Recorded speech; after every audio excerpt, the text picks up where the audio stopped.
Bonjour Béatrice. Bonjour Cécile. Ah, je suis ravie, mais les auditeurs le savent, je suis toujours ravie quand je fais mes podcasts, donc je te remercie d'être là avec moi. Eh bien écoute Cécile, moi je te remercie de ton invitation, c'est un grand plaisir. Oui, moi aussi, plaisir partagé, on est bien d'accord. Je vais poser ma première question sans plus tarder parce qu'on a très envie de mieux te connaître, enfin moi en tout cas j'ai envie de mieux te connaître et je suis sûre que les auditeurs c'est pareil. Alors la première question, comment ta ou tes méthodes se sont invitées dans ta vie ? Très simplement parce que j'ai commencé en étant infirmière et que j'ai voulu introduire la sophrologie pour la douleur. Parce que c'était il y a très longtemps, c'était il y a une trentaine d'années, on ne calmait pas les gens pour la douleur. Et j'ai vu une sage-femme qui pratiquait cette méthode et j'ai trouvé ça intéressant. Et du coup, j'ai voulu me former pour la mettre dans les blocs opératoires. En réalité, ça a été beaucoup plus loin dans mon expérience. J'ai commencé, bien sûr, dans les blocs opératoires.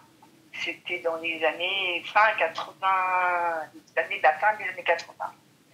Et j'ai pu voir que cette méthode marchait bien. Donc, moi qui étais quand même du milieu médical, j'étais aussi étonnée par les bienfaits de ça. C'était adaptable. Donc, j'étais dans le bloc opératoire, puisque j'étais infirmière anesthésiste à l'époque.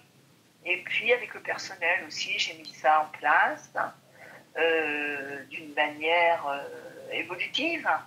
Et il y a eu des résultats très intéressants. Mais par la suite, j'ai quitté les blocs opératoires et j'ai commencé dans les années 92, 91, à ouvrir un cabinet et tout d'abord avoir des consultations. À l'époque, j'étais avec le père de mon fils qui lui était, qui est toujours d'ailleurs acupuncteur, donc on avait un cabinet en binôme et c'était très intéressant d'allier les deux méthodes aussi. Et puis par la suite, j'ai ouvert des groupes. Il faut savoir aussi que j'ai suivi des enseignements du créateur, Caicedo, pendant 20 ans. Donc voilà. Et j'ai ouvert des groupes, j'ai fait beaucoup de choses pendant toutes ces années. J'ai fait du voyage, j'emmenais des gens dans des lieux insolites, j'ai intervenu dans des structures. Quand je vois le parcours, que je me retourne sur ces 30 années, beaucoup de personnes ont changé, ont évolué, ont eu des belles choses dans leur vie et c'est très réjouissant pour moi parce que je suis heureuse de pouvoir aider les autres. Je crois que c'est ma fonction depuis toujours. Et justement, alors finalement, la sophrologie, comment, par exemple, au bloc opératoire ou dans les voyages, comment tu l'adaptes ? Est-ce que donc tu adaptes cette technique selon les lieux, comment ça se passait pour toi ? Tout à fait. Disons que j'adapte en fonction, dans les blocs opératoires, bien sûr que c'était à l'époque un système de cassette audio que je mettais sur les oreilles des personnes, donc c'était presque les dinosaures, ça. Et c'était plutôt vraiment pour que les gens relâchent plus et vraiment soient encore plus détendus et qu'on mettait moins de drogue d'anesthésie, du coup. Les réveils étaient meilleurs, etc. Quand je partais en urgence avec ce qu'on appelle les SAMU, ça s'appelait les SMUR, les petites antennes, là, c'était de calmer la personne, de la faire respirer, de la mener vers d'autres champs plus positifs, etc. Il y a des techniques pour diminuer la douleur aussi. Voilà, et je crois que dans ces cas-là, c'est une fonction intuitive. En sophrologie, on parle de principe d'adaptabilité. D'accord. Donc, il faut rester on va dire, dans la base de la méthode. Et je dirais que, moi, je fais aussi de la formation. Je forme des sophrologues depuis plus de 20 ans. Et je suis très stricte sur enseigner la méthodologie. Parce que je dis, il faut d'abord bien faire les fondations pour ensuite pouvoir s'ouvrir vers d'autres champs. Si ta maison est mal construite, c'est l'histoire des 3 petits cochons. Un jour, le loup va venir te la détruire. Les fondations sont bonnes et si tu as beaucoup pratiqué, Et un principe en sophrologie, il y a une loi, c'est la répétition. Il faut pratiquer. Et j'ai, dans ma formation, qui est assez insolite, comme moi d'ailleurs. J'adore. On se rencontre et on rencontre d'autres pour développer l'humanité, pour développer notre côté humain. Donc c'est une alternance entre la théorie, la pratique, etc. Mais j'impose à mes élèves, à mes étudiants de pratiquer énormément. D'accord. Et ça, je tiens aussi de mes maîtres bouddhistes, puisque j'ai un côté un peu bouddhiste, un peu catholique, indien, un peu partout. Nos maîtres disent toujours qu'il faut pratiquer, pratiquer, pratiquer, pratiquer. Caicedo disait pratiquer, pratiquer, pratiquer, pratiquer, pratiquer. Alors je dis la même chose et je crois que c'est la réponse. Je dis toujours, même si tu trouves que la théorie est compliquée, à travers, et ça je l'ai vu à travers tous les étudiants qui pratiquaient beaucoup, ils intégraient la théorie à travers la pratique. Et ça c'était essentiel. Je donne beaucoup d'outils pour pouvoir le faire. Personne enregistre mes séances, je fais un grand accompagnement, je prends des tout petits groupes, parce que je tiens particulièrement à ce que, quelque part,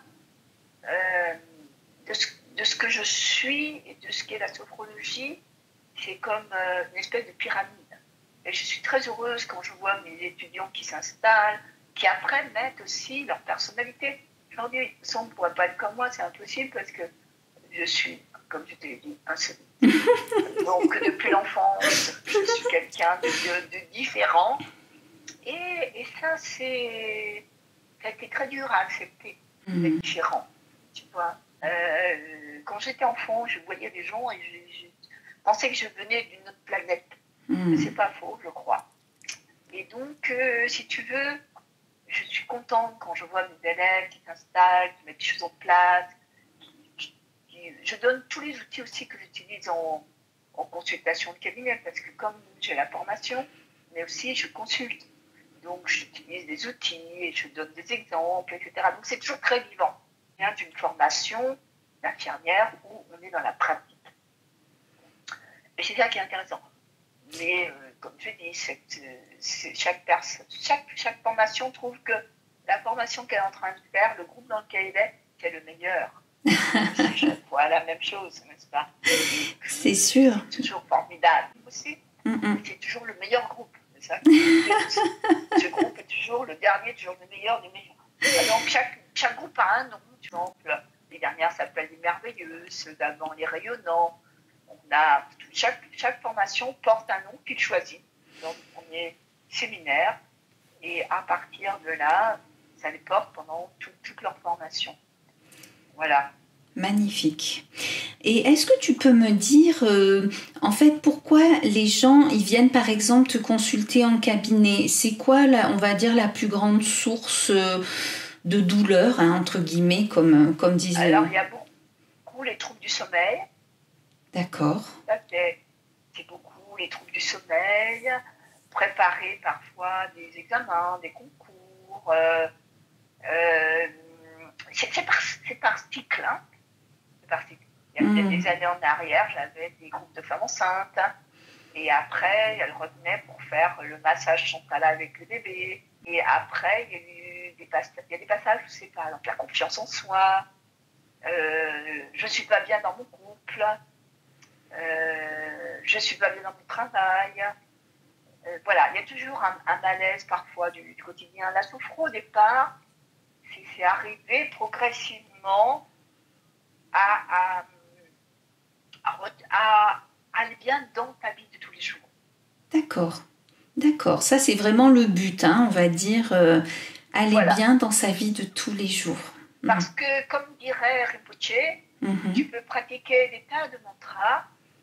Si tu n'appliques pas dans ta vie, ça ne sert à rien. Tu vois? Oui, je vois. Voilà, c'est l'exemple du chien. Donner un exemple que j'ai beaucoup aimé, c'est qu'il y a un chien qui est là sur le bord de la route et qui est malade. Et donc il y a deux personnes, un qui dit ah oui, je vais faire beaucoup de mantras parce que le chien va mieux. Et tu as l'autre qui prend le chien et qui l'emmène chez le vétérinaire. Où est-ce que tu te situes? Ok, super. C'est vraiment d'ouvrir ce cœur. Je crois que ces derniers méditants, beaucoup de méditants proposent des séminaires, des retraites sur l'ouverture du cœur. Et donc, dans ces cas-là aussi, la paix intérieure, comme dit le Dalai Lama. La paix dans le monde sera lorsque tout le monde aura la paix intérieure. Avant, ça ne sera pas possible. Enfin, c'est vraiment ça qui fait que si chaque personne, dans les hôpitaux, comment dire, c'est ça que je trouvais perdu. Il y avait plus cette humanité. Pendant quelques années, je travaillais avec des groupes d'amis en tant qu'infirmière et on était vraiment dans l'aide à l'autre, dans l'écoute, on se soutenait mutuellement dans les équipes, etc. Et tout ça s'est perdu au fil du temps. C'est aussi pour ça que j'ai quitté les hôpitaux. Et une des raisons, il n'a pas été la seule, mais ça a été une des raisons.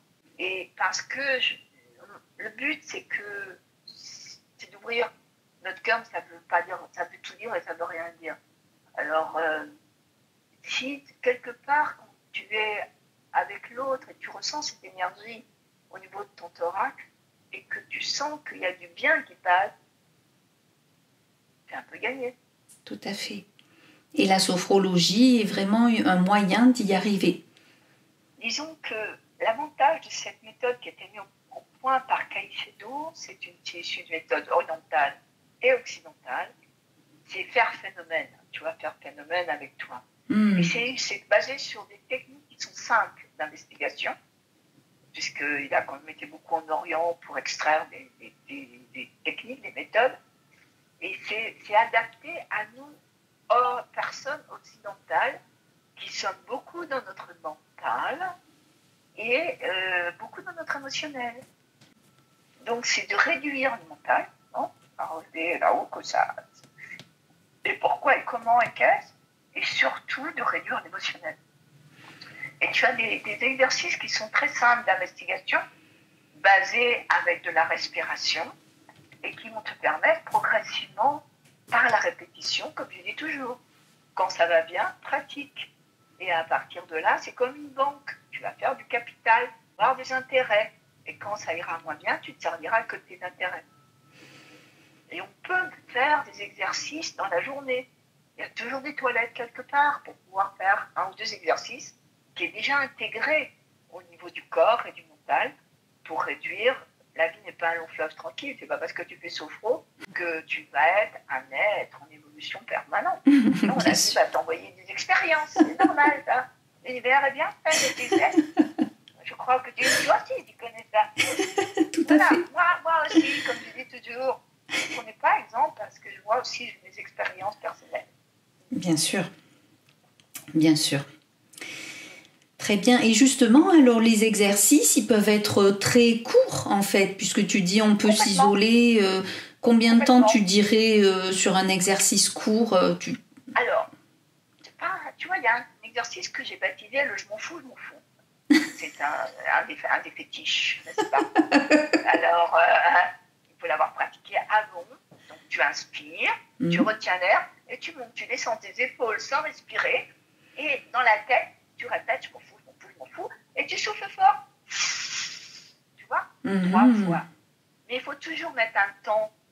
C'est ce que j'expliquais dans le dernière chose. Un temps où tu te recentres. Tu dis, allez, là, je me recentre, je me relâche, clac, clac, clac, clac, clac. Je fais inspiration, attention, tension, souffler, relâcher pour libérer un peu mes tensions. 3 fois. Petit temps de pause. Toujours important. Les temps de pause, les temps où ça va s'intégrer en toi un peu plus de calme. Et tu fais tes je m'en fous 3 fois.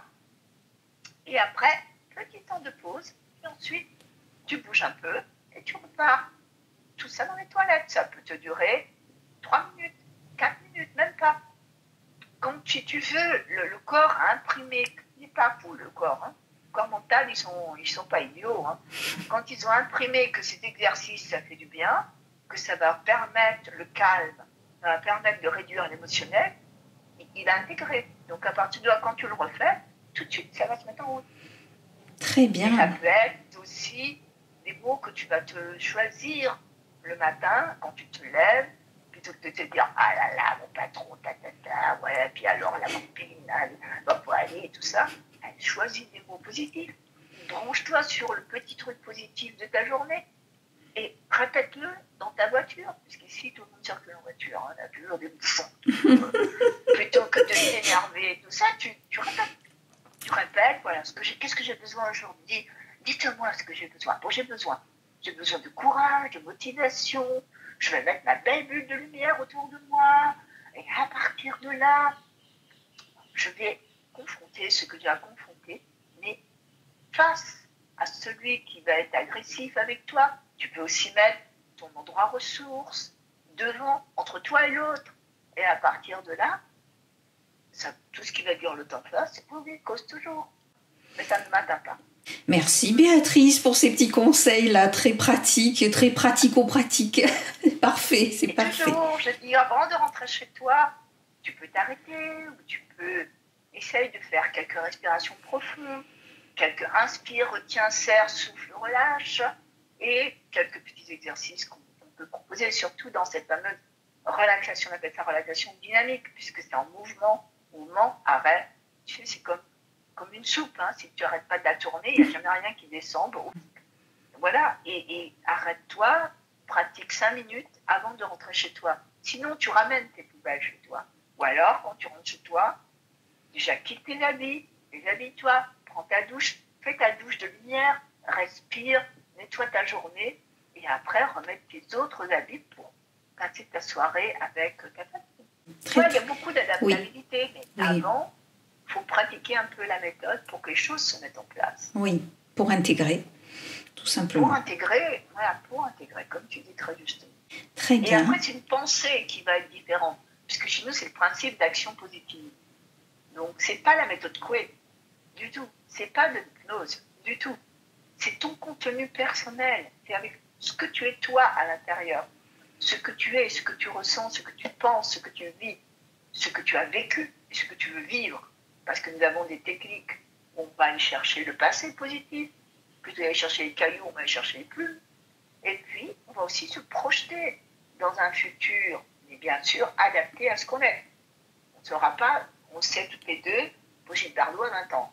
Non, c'est sûr. Mais on peut projeter des choses plutôt que de toujours être dans la peur, toujours être dans des choses comme ça. Il y a des belles choses dans la vie est belle. Waouh, magnifique. Merci Béatrice. Alors je passe à la deuxième question parce que justement on va repartir. Tu as parlé tout à l'heure vraiment de différence, mais c'est peut-être pas ton plus grand défi. Donc quel fut ou quel est encore ton plus grand défi? Mon plus grand défi. Je ne sais, tu sais, moi j'ai bientôt 67 ans. Est-ce que j'ai encore des défis? Alors, est-ce que tu en as eu? Tu vois, j'ai dit quel fut. Hein. J'ai eu beaucoup de défis. Lequel tu penses qui était le plus grand? Déjà, de quitter les hôpitaux et 30 ans, il y a 30 ans en arrière, de m'installer comme sophrologue. Ça a été c'était comme si j'étais poussée, tu vois, comme si j'ai été guidée à un moment. J'ai pas vu tout de suite. Bon, déjà, quand dans les hôpitaux, j'étais malade.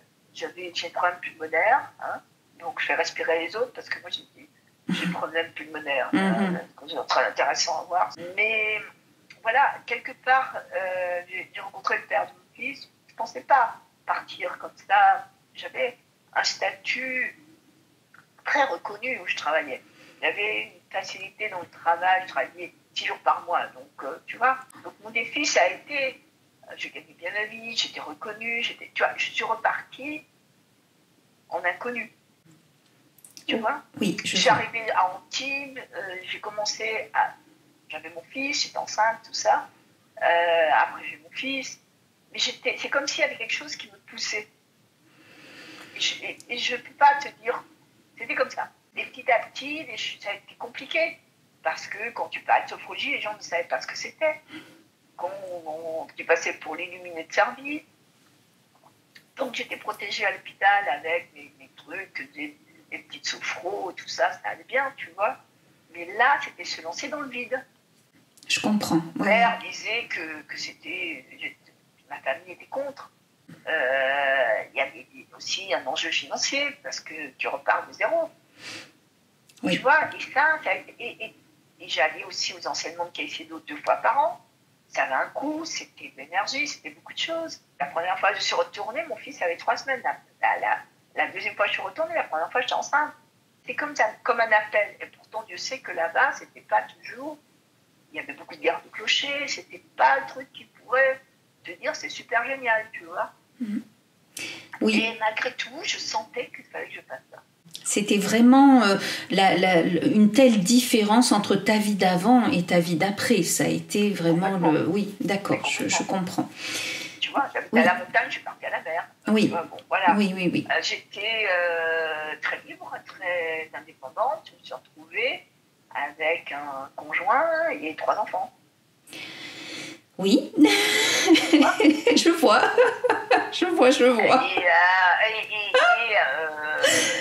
Et travailler gratuitement pour le père de mon fils. Donc, c'était pas la liberté.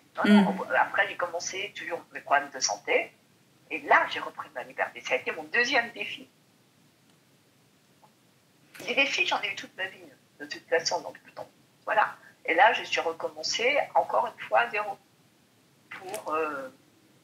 Pour une deuxième fois. Et puis, il y a eu une troisième fois. Et puis là, maintenant, je roule tranquille, on va dire. Je suis le bateau, le voilier avec le petit vent frais sur la mer. Voilà. Oui, en fait, voilà, toi, ton grand défi, c'était de recommencer à zéro. Ouais, et qui s'est produit à travers plusieurs expériences différentes. Ok, mais finalement, à chaque fois, tu étais poussée. Voilà, c'était intéressant et puis tu te sentais poussée. Tu pouvais pas faire autrement. Poussée, guidée. Je ne pouvais pas faire autrement, oui, tout à fait. Et puis, quelque part, je pense que je travaille avec les personnes, enfin, je guide les personnes, je ne travaille pas moi. Je guide les personnes pour développer cette estime d'eux-mêmes, confiance en soi. Mais je crois que moi, au départ, c'était la première chose que j'avais à développer chez moi. Parce que j'ai toujours été très forte pour guider les autres. J'étais très mauvaise pour me guider moi-même, à me dire que j'avais des capacités, que c'est tellement naturel, tu vois, chez moi, que quelque part, je pense que c'est normal, mais que je ne me rends pas compte. Et donc, il m'a fallu que l'univers m'envoie plusieurs expériences pour dire, ma grande, tu as des capacités, tu as de la force intérieure, c'est une force intérieure dont on parle en sophro, dans les degrés supérieurs, puisqu'on travaille sur l'énergie, les sons, etc. Tu l'as, et tu l'as au-delà très très fortement. J'ai toujours cru qu'il me fallait toujours une béquille. Alors, je n'en ai pas besoin. Je peux à partir de moi-même. Il m'a fallu beaucoup d'années pour arriver à ça. Oui, ce sont des belles leçons. De belles leçons que tu as bien apprises. Je crois que les meilleurs thérapeutes, c'est ceux qui vivent des souffrances et qui ont des expériences difficiles. Parce qu'à partir de là, ils commencent à être dans la compassion, l'empathie surtout l'empathie pour les autres, parce qu'ils savent par où les autres passent. Tout à fait. Ils sont passés, donc à partir de là, tu es en résonance avec l'autre. Et tu peux être que dans l'empathie et dans l'accueil de l'autre. Oui. Oui, de toute façon, cette question, tu sais, je la pose vraiment parce que c'est bien là où on voit la transformation, où on voit, comme tu viens de dire, tout ce que ça apporte d'humanité et de compassion et d'empathie avec les autres. C'est évident, bien sûr. Complètement. Merci Béatrice pour cette deuxième réponse. Alors maintenant, on passe à la troisième question. Quelles sont les personnes qui t'inspirent ou t'ont inspiré et pourquoi? Les personnes qui m'inspirent, c'est déjà mes maîtres tibétains. Chidampa Rinpoche, Lupo Rinpoche, son éminence, Namkha Rinpoche. Ce sont des êtres... quand tu es avec eux, moi je m'occupe de l'association RIPA France, l'association militaire, donc j'ai cette grande chance de pouvoir approcher de près nos maîtres, enfin, surtout Jigme Rinpoche, et puis bientôt nous avons Lupo Rinpoche qui vient. Si on veut voir ce que c'est quelqu'un qui est dans la bonté, je ne sais même pas quel mot utiliser. Quand tu es à leur contact, c'est pas, il y a quelque chose qui s'ouvre en toi. Tu vois, c'est le bonheur absolu. Et ça aussi, je l'ai vécu avec Ama, parce que c'est pareil, bon, moi là aussi, j'étais bénévole, je fais beaucoup de bénévolat, donc j'aime ça. Et j'ai vécu comme bénévole chez Ama. Je suis allergique à... Tu sais, un jour, j'étais dans les toilettes, il y a très longtemps, à Toulon, en Ama-Venée. J'ai entendu dire quelque chose dans les toilettes. Un jour, tu feras les toilettes. Je dis, mais oui, bien sûr. Quelques années après, je faisais les toilettes. Quand tu vois cette petite bonne femme qui mange pas, qui ne se lève pas, qui prend 4000 personnes dans les bras, il n'y a rien qui bouge, que tout le monde est heureux, tout le monde est là, tu te dis waouh, et que toi, ça te travaille intérieurement, tu vois. Les premières années, moi, je ne pouvais pas rester tout le temps parce que c'était trop fort, trop fort. Après, oui, petit à petit, les premières années, je ne faisais pas les toilettes. Hein. Petit à petit, c'est venu et un jour, et je me suis retrouvée là parce qu'il manquait quelqu'un et voilà. Et voilà. Et c'était une très belle expérience et je rêve d'aller à son ashram. Voilà, et puis il y a cette île, je dis cette île et c'est moi, mais surtout cette île, qui est l'île Saint-Honorat, qui m'inspire beaucoup, où je vais plusieurs semaines par an pour travailler, aussi comme bénévole. Et c'est très inspirant. Quand j'arrive là-bas, je dis, je suis de retour à la maison. J'ai vécu là-bas déjà, je pense, dans une autre vie. Tu sais, pendant 10 ans, j'ai tourné autour de l'île parce que le père de mon fils avait un bateau. Et donc, je ne montais pas sur l'île. Ah oui. Et pendant 10 ans, on s'est presque tous les week-ends, quand il faisait bon, on était autour de l'île et je ne montais pas sur l'île. Et c'était comment ta première fois? Qu'est-ce qui s'est passé la première fois? Comment tu as décidé ça? Alors, comment j'ai décidé ça? Tu vois, quand j'étais jeune, j'étais très... avec les religieux, je voulais faire bonne sœur, etc., tout ça. Et puis mon grand-oncle, dont je porte le nom, David, est décédé. Il était très pratiquant, très croyant et très clairvoyant. Et donc, je suis allée dans sa maison. Je suis allée un jour à une messe. Je retournais à une messe, comme ça. Et un vieux prêtre que j'ai rencontré, c'était pas du tout dans la région du centre, m'a dit, ma sœur, retournez à l'église. Je dis, mais oui, bien sûr. le dimanche d'après, je à la messe. Et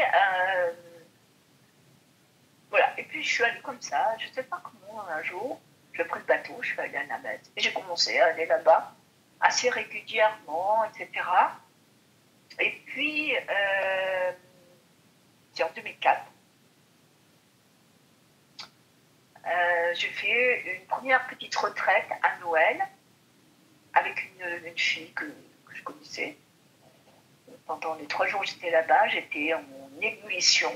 J'avais chaud partout, etc. Voilà. Je ne dormais pas. C'était temps de Noël. Hein, voilà. Et la copine avec qui j'étais, elle était sous 10 couvertures, toujours en train de dormir. L'opposé. Voilà. Donc, voilà, j'ai dit, tiens, c'est curieux tout ça. Et j'ai passé, comment je suis devenue, bon, voilà, je suis partie après une fois à Pâques, etc. Et un jour, j'ai une de mes élèves qui se fait poignarder, du coup de couteau, qui venait assez régulièrement à les Reims, tout ça. Donc, je suis allée avec un ami là-bas et j'ai demandé au moine de prier pour elle. Et quand je suis arrivée, donc j'aurais demandé un service. Il y avait une fille qui était à l'accueil, hein, ce qu'on appelle la porterie là-bas, et qui a dit écoute, toi, tu viens régulièrement, les moines ont besoin d'aide. Moi, je vais te demander de l'aide. Et je me suis dit ils ont besoin d'aide, et moi, je demande de l'aide. Donc, c'est pas par hasard. Et ça a commencé comme ça, il y a 20 ans, pratiquement. Oh, magnifique. Ok. Et c'est tu rencontres tu vois, tu fais pas. Bon, je reçois des retraitants, je réponds au téléphone, etc. Tu fais pas des choses extraordinaires, hein. Mais les gens sont très, très reconnaissants, mais au-delà le mot reconnaissance n'est pas suffisant, tu vois. Il y a une générosité de la part des personnes parce que tu fais ce petit service. Tu vois. Et c'est beau. Oui, et tu vas aux Dauphinies, tu fais partie de la communauté. Encore un truc où je suis encore près de pratiquants, de religieux, tu vois. Oui. Toujours ça m'appelle quelque part. Oui, et ce qui est beau vraiment, c'est que c'est dans l'échange, hein, puisque ils avaient besoin de toi, toi tu avais besoin d'eux. Enfin, c'est très joli comme histoire. Merci. Et c'est pas par hasard. Et cette fille a guéri. Hein. Magnifique. J'allais avec un moine la voir, puisque il y avait, tout le monde ne pouvait pas aller la voir. On est allé avec un moine la voir plusieurs fois en réa, et elle a guéri. Belle histoire. Belle histoire vraie. Pas une histoire racontée, une histoire vraie. Merci Béatrice. Alors du coup, on envisage un petit peu, mais la 4e question, c'est la chose qui te tient le plus à cœur. Aider l'autre. Aider l'autre. C'est pas aider l'autre, c'est la chose qui me tient le plus à cœur, c'est de voir quand quelqu'un se transforme. Tu vois, quand il se passe des belles choses dans sa vie, quand je vois qu'il rayonne, quand je vois des choses qui bougent, ça me remplit. Tu vois, c'est vraiment remplissant. Excuse-moi, j'ai mon chat. Très bien. Ah, c'est parce que tu vois, on a parlé de ce qui te tient le plus à cœur, je te ferai remarquer. Hein, qui arrive. Ça fait déjà 3-4 minutes. Mais il attendait la question. C'est ça, exactement, voilà. Effectivement, voilà, ce qui me tient le plus à cœur, c'est ça. Et puis après, en dehors de ma profession, parce que bon, moi, je passe beaucoup de temps dans mon travail, mais c'est quand même ma famille, quoi. Tu vois, ma famille. Mon fils, mes petits-enfants, ma belle-fille. Oui. Voilà.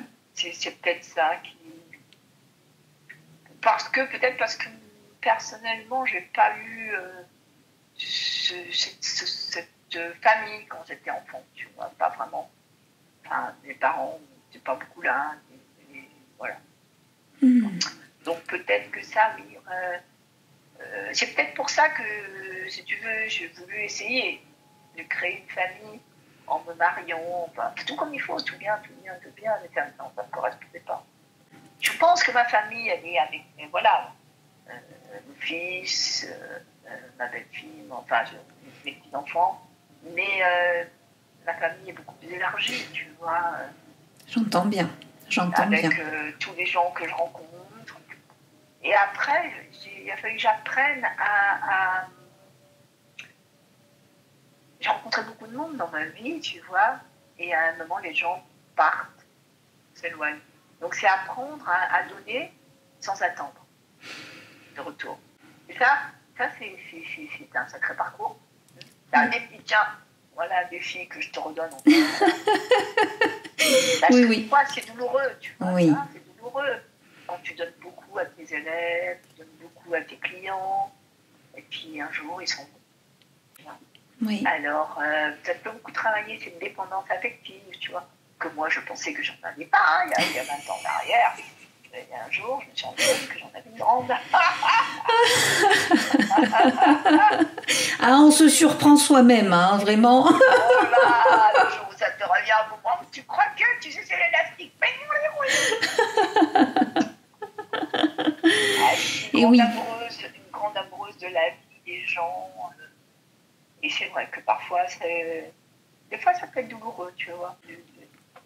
J'ai encore du chemin par rapport à ça. Oui, de toute façon, bon, l'amour inconditionnel, hein, c'est-à-dire justement sans attente. Oui, voilà, mais sans attente. Voilà, inconditionnel, il y a condition dedans. Et c'est pour ça que je ne pas ce mot inconditionnel, parce que je trouve qu'il n'est pas adapté. Oui. L'amour profond, l'amour sans attente. L'amour. Pas l'amour attachement. Ouais, voilà, l'amour sans attachement, ouais, tout à fait.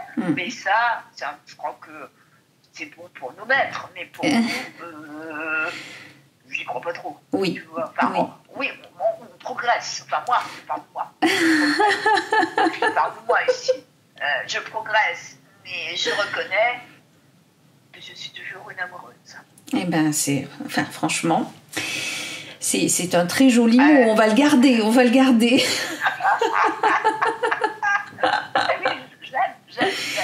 Oui, j'aime les belles choses, j'aime mon chat, je t'aime toi. Tu vois, je veux dire... oui. Voilà. Oui, je pense que c'est pour... J'aime au sens large. Magnifique, magnifique. Alors on passe à la 5e question, alors sans transition, enfin si, parce que j'imagine que l'amour sera toujours présent dans tes projets. Donc quels sont tes projets pour l'année en cours là? Est-ce qu'il y a des choses qui se dessinent en particulier ou c'est vraiment dans la continuité de ce que tu fais? Disons que voilà, je continue à faire des formations. Au départ, je voulais me mettre en retraite. Tout le monde m'a dit que je ne pouvais pas. Alors pour quelle raison? Tu vas t'ennuyer? Quelle raison? Pourquoi tu ne te mets pas en retraite? Pourquoi je ne me mets pas en retraite pas? Je crois que ce que je porte, je dois continuer à le faire circuler. D'accord. Je crois que c'est ça. Et que à un moment, on dit oui, mais on m'a mis, comme toujours, on fait en sorte que je ne puisse pas prendre ma retraite. Et donc je vais réduire mon activité, c'est sûr, que j'ai déjà réduit. Mais disons que je vais continuer. Et j'aimerais bien, si j'ai la capacité clinique, ça des fois, c'est de reprendre un peu des voyages, comme je faisais à une époque, tu vois, où j'emmène les gens dans des lieux insolites, dans le monde entier. Mais bon, c'est beaucoup d'énergie, c'est beaucoup de préparation. Pas pour parce que moi, je ne travaille pas, je ne prépare pas grand-chose. Je vais quelque part, où je reçois quelqu'un, et après, il se passe ce qui doit se passer, tu vois. Oui. Voilà. Donc, il ne faut pas me demander je ne fonctionne pas comme ça, je ne peux pas... je suis assez perfectionniste pour certaines choses, mais par contre, si on me dit qu'est-ce que tu vas faire, je dis je ne sais pas trop. Qu'est-ce que tu fais dans tes consultes, je ne sais pas trop.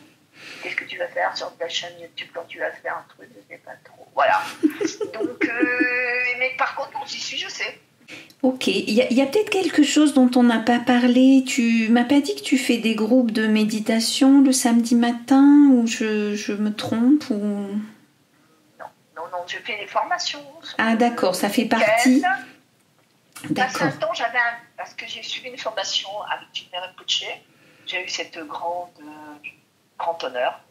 Il y a quelques années en arrière, on n'était que 24 entre les Russes et les Ukrainiens et l'Occident.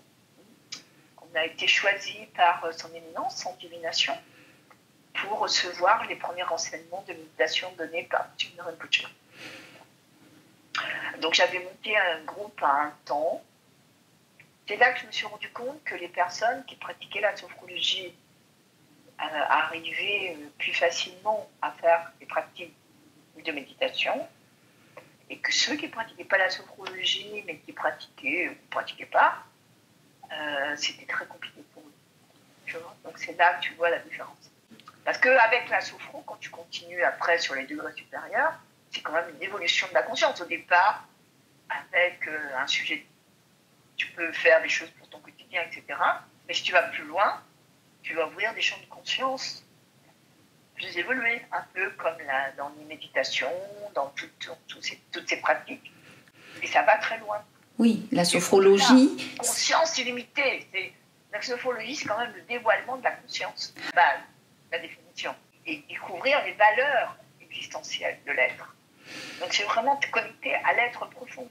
Mais avant, il faut d'abord nettoyer ton mental, tes émotions et tout ça. Donc c'est un chemin qui peut aller très loin. C'est pour ça que quand on me dit la sophro, c'est de la respiration que de la relaxation, ça m'énerve un peu. Non, on a bien compris que c'était vraiment un travail de l'esprit et une évolution de la conscience.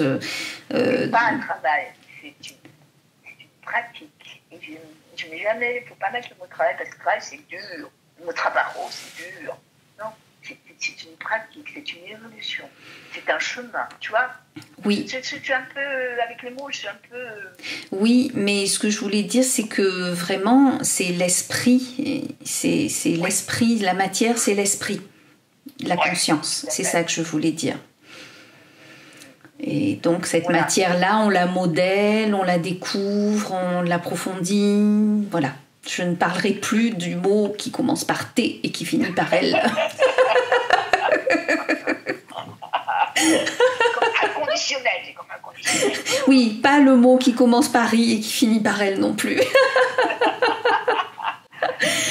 Merci Béatrice. Ça peut aller très loin. Voilà. Et je souhaite à tout le monde de goûter à cette méthode, parce que c'est une méthode à la base, avec des adaptabilités. C'est pour ça que là, on va parler un peu tout le temps à la chaîne YouTube sur le dernier, pour que ça soit ouvert un peu au plus grand nombre, comme disent nos maîtres. Merci pour ce partage, Béatrice. Vraiment, c'était merveilleux. Merci beaucoup. Écoute, c'était merveilleux de le partager avec toi. Hein. Voilà. Et avec tous nos auditeurs, hein, vraiment, ça va, voilà, ça va passer dans plein de petites oreilles, autres que les nôtres. On le souhaite. Tu es une personne merveilleuse. Ah, ben oui, ben écoute. Voilà. Moi, je crois que le monde est merveilleux. Voilà, il faut juste faire des petits efforts, mais après, tout va bien. Mais bien sûr, l'être est merveilleux. Exactement, exactement. Merci Béatrice et à bientôt alors pour le webinaire. Alors on l'annonce peut-être maintenant, le webinaire c'est pareil, ça sera un petit peu à l'inspiration, donc il y a un sujet, la sophrologie, mais en fait Béatrice voilà, nous donnera ce qu'elle a à nous donner à ce moment-là. Tu es d'accord avec ça ? De la sophrologie à la spiritualité. Eh ben voilà, de la sophrologie à la spiritualité, c'est le thème et c'est merveilleux aussi. Ça fait partie de notre monde merveilleux. C'est ça. Au revoir Béatrice, à très bientôt pour le webinaire. Au revoir à tous nos écouteurs et nos écoutrices. Au revoir.